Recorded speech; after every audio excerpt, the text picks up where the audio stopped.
November 15, 2017, a diesel-electric submarine lay deep beneath the South Atlantic, 44 lives on board, including Argentina's first female submarine officer. At 7:19 a.m., the crew typed a message: "Fire controlled, backup batteries running, mission continues." Hours later, the ocean recorded an underwater implosion, ignored by systems designed for nuclear tests, and missed by rescuers fighting time, storms, and silence. Families waited for answers that never came, while authorities concealed the captain's final words and later spied on grieving relatives. The disappearance of ARA San Juan mirrors MH370 in haunting ways.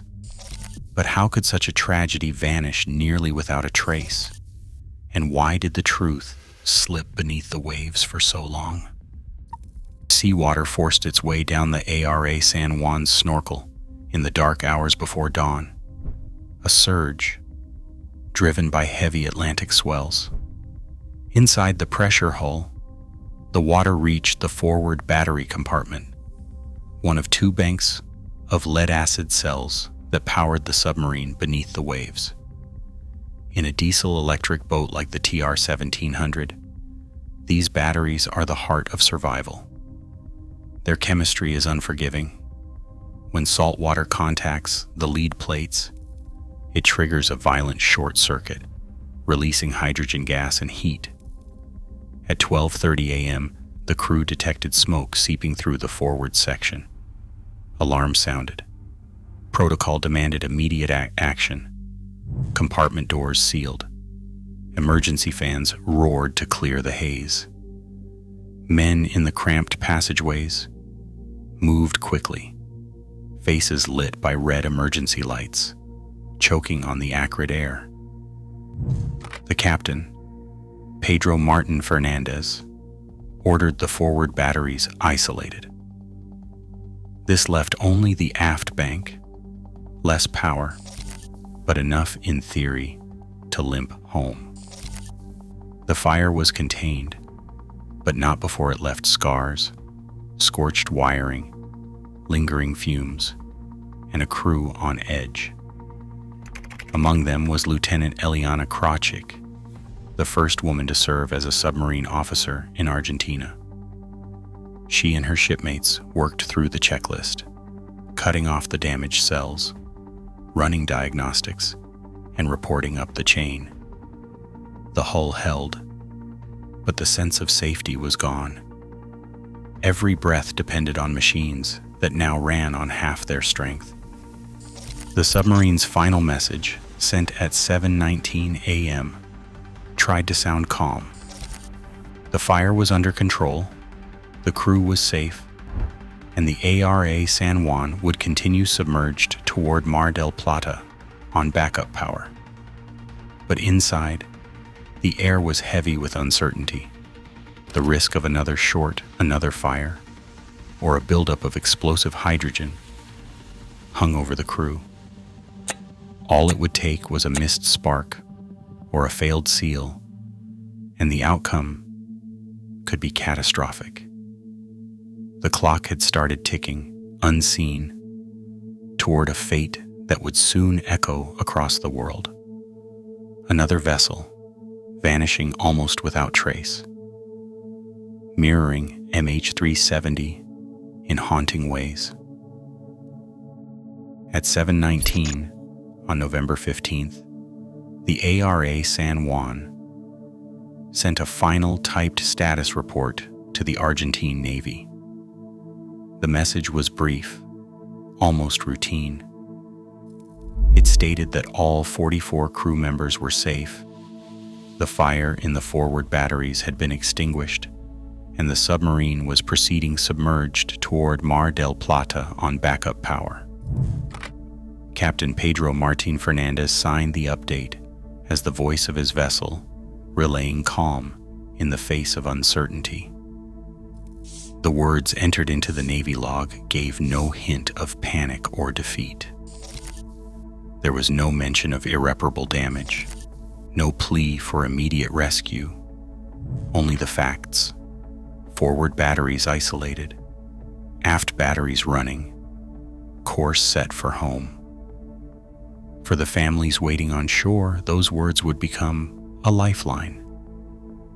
They believed their loved ones were managing the crisis, that the crew's training and discipline would carry them through. Among them, Lieutenant Eliana Krawczyk's family clung to hope, knowing how hard she had worked to earn her place as Argentina's first female submarine officer. The message offered reassurance, but it was a reassurance built on incomplete knowledge. Inside the hull, the air was thick and heavy. The crew was exhausted, the machinery wounded. Yet, Captain Fernandez's report did what it was meant to do. It projected order and control, even as the true danger pressed closer with every passing minute. That 7:19 transmission would be the final message the outside world ever heard from the San Juan. In the official record, the words stand as a final act of faith in the systems and protocols that had always promised safety beneath the waves. But the reality, unknown to those reading the message, was that the submarine was already on borrowed time. The calm assurance of the captain's final words now reads like a silent warning, one that in the end would echo the haunting silence left by MH370. 3.5 hours after the ARA San Juan's final message, a faint underwater tremor rippled through the South Atlantic. The signal, captured at 13:51 UTC on November 15th, traveled across thousands of kilometers of ocean, reaching hydroacoustic stations on Ascension Island and the Crozet Islands, part of a global network built to listen for nuclear detonations, not submarine disasters. The Comprehensive Nuclear Test Ban Treaty Organization had designed its algorithms to filter out anything smaller than a bomb. That day, the system did its job too well. The San Juan's death rattle, a short, sharp, low-frequency burst, was dismissed as background noise, lost in a sea of data. In Vienna, raw hydrophone records from the Atlantic and Indian Oceans flowed into the International Monitoring System's servers. Automated alerts, tuned to ignore minor anomalies, flagged nothing. The system's thresholds, set high to avoid false alarms, allowed the submarine's final moment to pass unnoticed. Only days later, as hope for survivors faded and desperation mounted, did human analysts begin combing through the backlog. Custom software, new filters, and painstaking manual review finally isolated the event, a broadband impulse distinct from marine life or earthquakes, matching the signature of a pressure hull collapsing under nearly 90 atmospheres at a depth of about 900 meters. The coordinates traced by the sound, 46.12 degrees south, 59.69 degrees west, placed the implosion roughly 50 kilometers southeast of the submarine's last reported position. For 7 days, search ships and aircraft scoured the wrong parts of the ocean, chasing false leads, while the truth lay buried in digital archives. In those lost hours, the reality was grim. The San Juan had already been destroyed, its hull shattered in an instant, its crew beyond rescue. The world's most advanced listening system had heard the end, but no one was listening for it. In this way, the fate of the Argentine submarine mirrored MH370 in haunting ways, vanishing not just from sight, but from the very systems meant to detect catastrophe. Every submarine commander knows the numbers. 7 days. That is the maximum endurance for a diesel-electric boat like the ARA San Juan, sealed beneath the waves, running on backup batteries. 44 lives, each breath, each heartbeat, were measured against an invisible clock that started ticking the moment contact was lost. The South Atlantic, vast and merciless, offered no clues. The search area was staggering. More than 482,000 square kilometers, an expanse the size of Spain, with depths reaching nearly a kilometer. Somewhere in that cold, dark water, the submarine had gone silent. No distress beacon, no emergency pings, only a last routine message, and then nothing. On shore, rescue planners did their own calculations. The crew would have enough oxygen for a week at most, assuming no further damage and strict rationing. But the sea was not cooperating. Gale force winds, whipped up waves 8 to 10 meters high, grounding helicopters and tossing search ships like toys. Aircraft circled above the spray, their sensors straining to penetrate the surface. Each hour lost to weather or distance meant the oxygen window was closing, minute by minute. Help was coming, but too slowly. Argentina's Navy mobilized first, sending every available vessel and plane. International teams scrambled to join. The United States, the United Kingdom, Brazil, Chile, Russia. By the time the British survey ship Protector and the Brazilian rescue ship Valinto Perry arrived, precious days had slipped away. The International Submarine Escape and Rescue Liaison Office triggered its global alert on November 17th. But the full force of multinational assets did not converge until nearly a week after the disappearance. The clock kept running. False hopes flared and faded. On November 18th, 7 satellite phone calls were detected, signals that seemed to match the San Juan's profile. Ships and planes rushed to the coordinates, but the calls turned out to be ghosts, unrelated to the missing submarine. The United States Navy Poseidon aircraft picked up a metallic object at 70 meters depth, but it was just debris. Every lead that fizzled meant another day lost, another breath gone.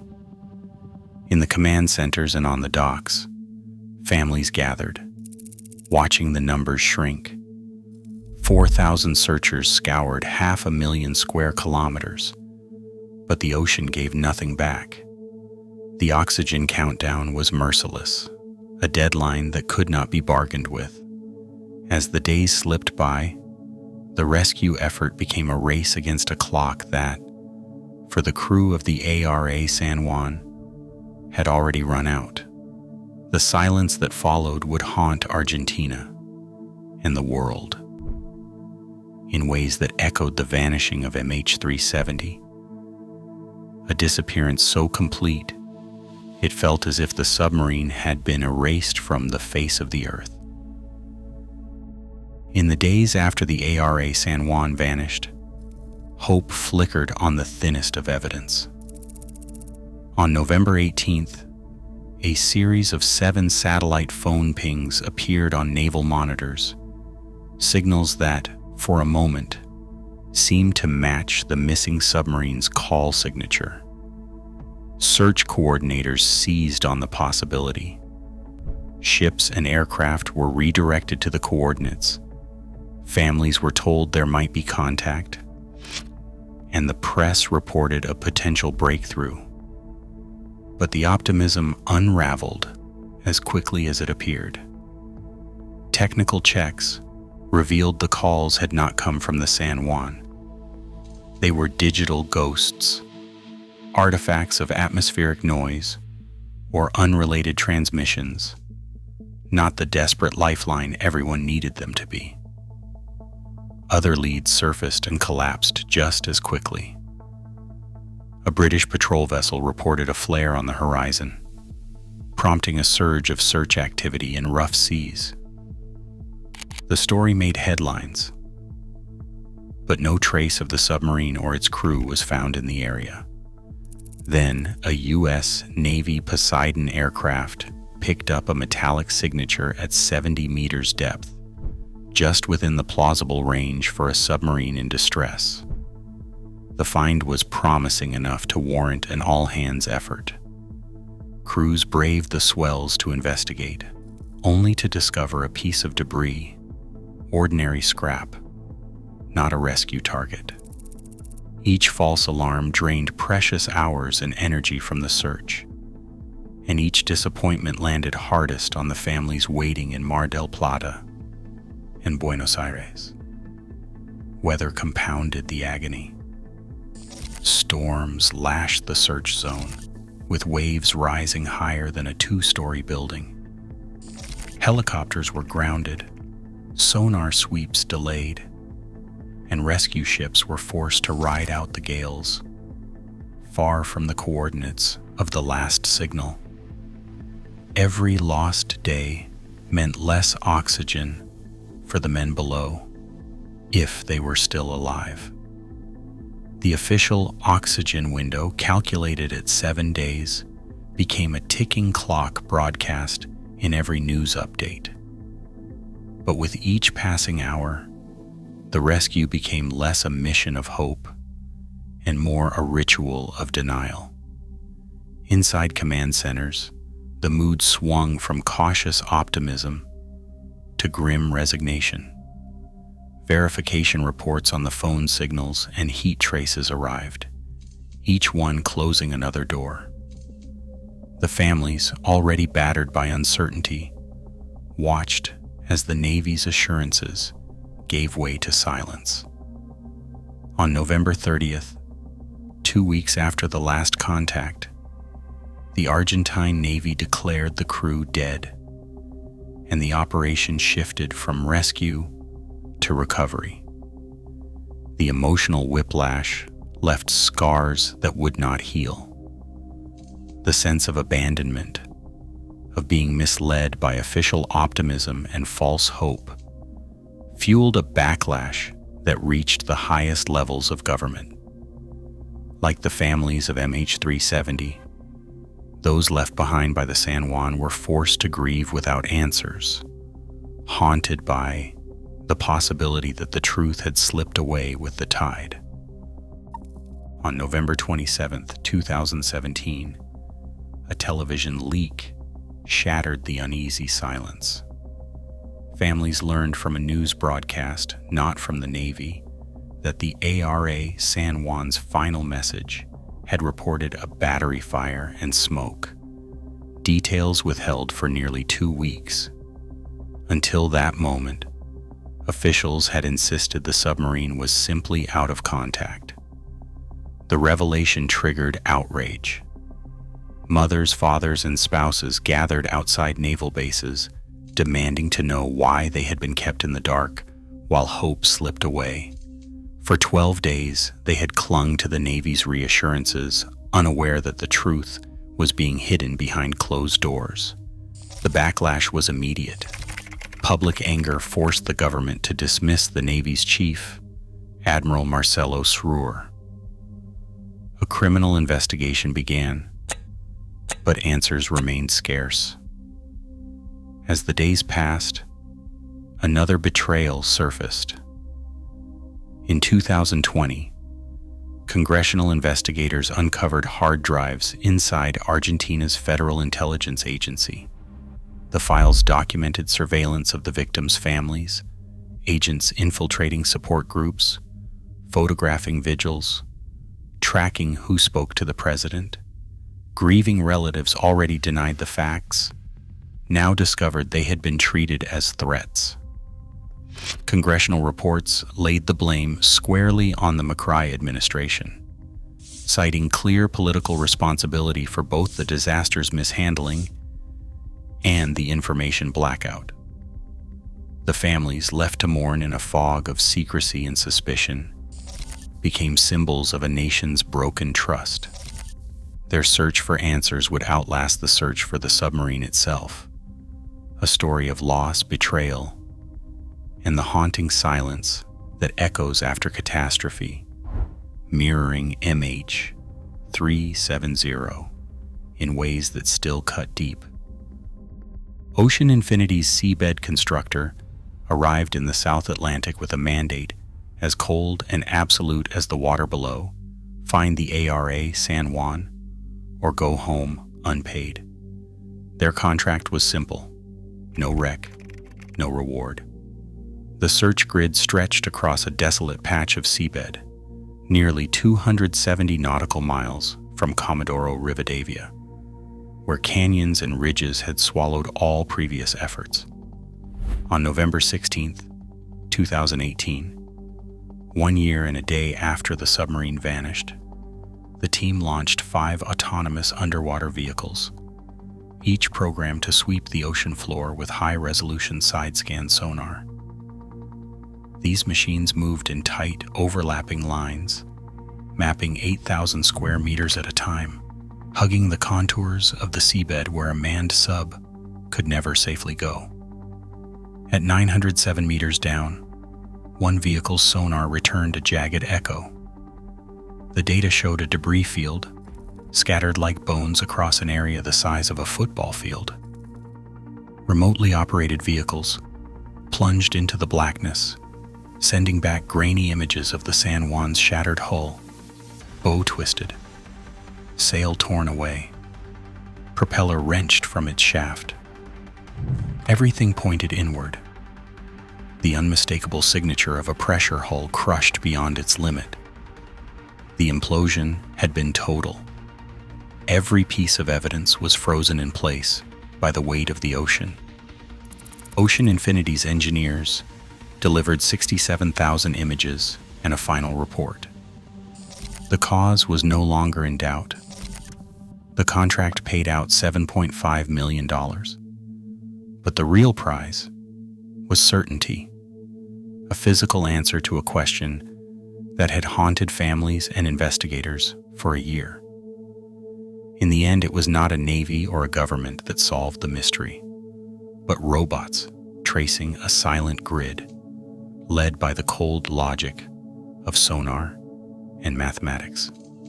The fate of the San Juan was now a matter of record, its story closed by technology, even as the shadow of MH370 lingered over the world's oceans. Ocean Infinity's grid lines traced a path through the South Atlantic's canyons, narrowing a search area the size of a city block, until the San Juan's crushed hull was finally found. The company's robotic vehicles mapped every ridge and crevice, following the acoustic coordinates from the submarine's last breath. In the end, a 65-meter vessel, lost in nearly 1,000 meters of water, was located within a defined cone, its fate confirmed by physics and persistence. The search for MH370, by contrast, unfolds across a different geometry, a satellite arc, not an acoustic echo. The Inmarsat handshakes define a corridor stretching for thousands of kilometers over the Indian Ocean. The area scanned so far covers 7,236 square kilometers, less than half of the 15,000 square kilometers considered most likely, yet the ocean gives nothing back. The Boeing 777's 64-meter wingspan is nearly identical to the San Juan's length, but the clues are thinner, the boundaries wider, and the certainty elusive. Both cases hinge on the limits of detection: an acoustic cone for a submarine, a satellite arc for a jet. In one, a signal buried in noise led to a wreck on the seabed. In the other, only silence and speculation remain. If technology could find the San Juan, shattered and hidden beneath the Atlantic, Why does MH370 still lie beyond reach? The question lingers, unanswered, over 2 oceans. Today, one vessel lies shattered at 900 meters, a grim certainty, while another, larger and just as vulnerable, still vanishes into digital static. For the families of both, silence remains the final answer. As private searchers comb the deep, the ocean keeps its secrets. If we can find a submarine lost to implosion, what does it say that a jetliner can still simply disappear? Share your thoughts below.